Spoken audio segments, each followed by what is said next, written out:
आप सुन रहे हैं CRB म्यूजिक उमेश्वरपुर।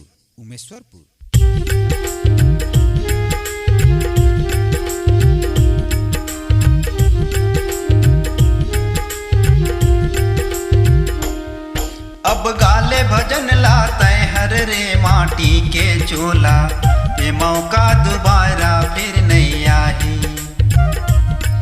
अब गाले भजन लाते हर रे माटी के चोला, ये मौका दोबारा फिर नहीं आई।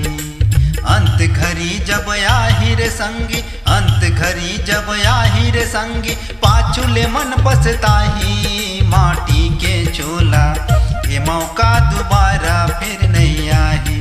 अब गाले भजन लाते हर रे माटी के चोला, ये मौका दोबारा फिर नहीं आई।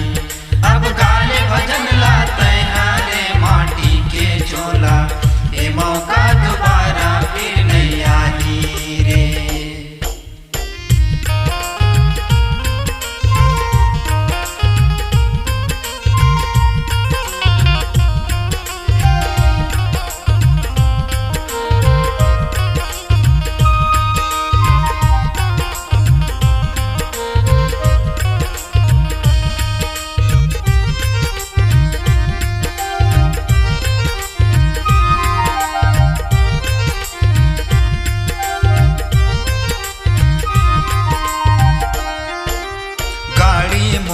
बंगला देख के झनते हर इतराबे, हीरा कस्तूर कायल संगिया बिरथा छन गवाबे।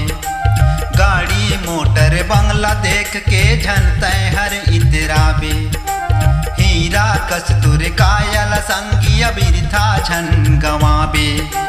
अपन ले आना अपन ले जाना, अपन ले आना अपन ले जाना, कोनो नहीं है पुछारी रे माटी के चोला, ये मौका दोबारा फिर नहीं आई। अब गाले भजन लाते हरे माटी के चोला, ये मौका दोबारा फिर नहीं आई। अब गाले भजन लाते हरे माटी के चोला, ये मौका दोबारा फिर नहीं आई रे।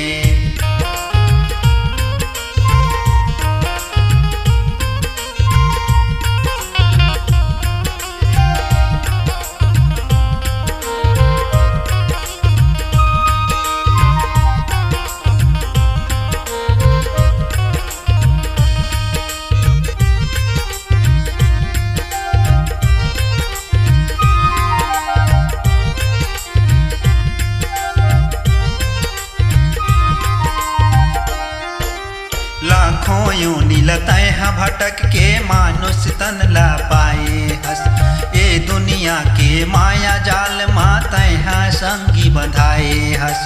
लाखों योनि लताए हैं भटक के मानुष तन ला पाए हस, ये दुनिया के माया जाल माताए हैं संगी बंधाए हस। ऐसन कर्म कर ये दुनिया में, ऐसन कर्म कर ये दुनिया में, नाम अमर हो जाही माटी के चोला, ये मौका दोबारा फिर नहीं आई। अब गाले भजन लाते हारे माटी के चोला, ये मौका दोबारा फिर नहीं आई। अब गाले भजन लाते हारे माटी के चोला, ये मौका दोबारा फिर नहीं आई रे।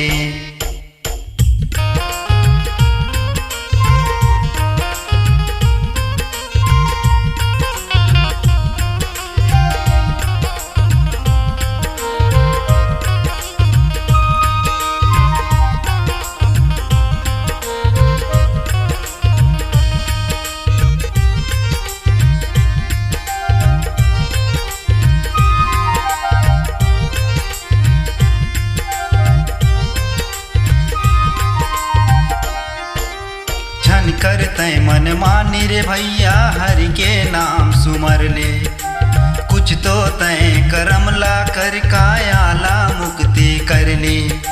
झन करते मन मानी रे भैया हरि के नाम सुमर ले, कुछ तो तय धर्म ला कर कायाला मुक्ति कर ले। अपन ले आना अपन ले जाना अपन ले आना अपन ले जाना, कोनो नहीं है पुछारी रे माटी के चोला, ये मौका दोबारा फिर नहीं आई। अब गाले भजन लाते हारे माटी के चोला, ये मौका दोबारा फिर नहीं आई।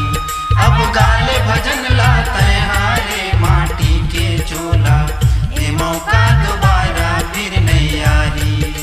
अंत घड़ी जब आही रे संगी, अंत घड़ी जब आही रे संगी, पाछुले मन पछताही माटी के चोला, ये मौका दोबारा फिर नहीं आई।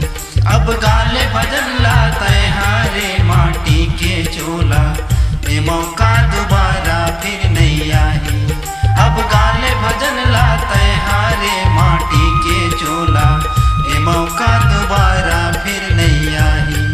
अब गाले भजन लाते हारे माटी के चोला, ये मौका दोबारा फिर नहीं आई रे। अपनी आवाज को अगर सुरों में पिरोना चाहते हैं तो हम आपके साथ हैं। चले आइए CRB music Multitech digital audio video recording studio Umeshwarpur, जिला सूरजपुर। संपर्क करें मोबाइल नंबर 8120894887।